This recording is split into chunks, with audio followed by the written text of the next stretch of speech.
And this afternoon, we're learning more about a death investigation in northern Indiana that has shaken a quiet community. Multiple agencies, including crime scene investigators and the coroner's office, responded to what appeared to be human remains found in a yard. NBC5's JC Navarrete picks up our coverage from Wheatfield, Indiana. JC.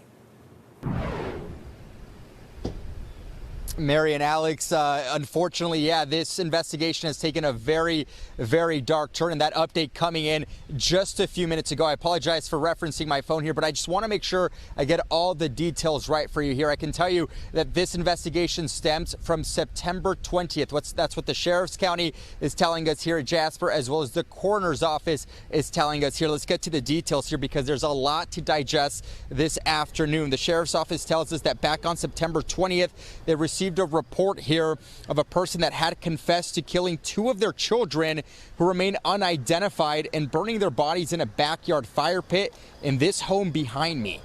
That same day, investigators found those suspects at a hotel in Newton County. They denied all allegations, but their phones were seized and additional evidence was eventually found. Even after this new evidence surfaced, the suspects denied all allegations. At this point, a third child who was in their care was taken by authorities. Just yesterday morning, police returned to the property here with cadaver dogs who pointed to 3 different spots on the property, which came up here as partial bone fragments.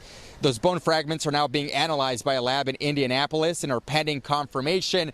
Again, just a very dark turn here from an investigation that stemmed back to September 20th when somebody allegedly confessed to killing their 2 children who have not been identified and burning and digging up their bodies in this backyard. Again, cadaver dogs finding partial bone remains. We're waiting for confirmation from the lab here to find out whether or not they belong to an infant or an animal. When we do learn that, we'll pass it along to you. Of course, as you can imagine, neighbors are just shocked by this revelation. We'll bring you more on their reaction coming up here at 6 o'clock. But for now, I want to send things back to you guys in the studio. All right, really tough details there, JC, but we do appreciate that new information, something we've been following all day.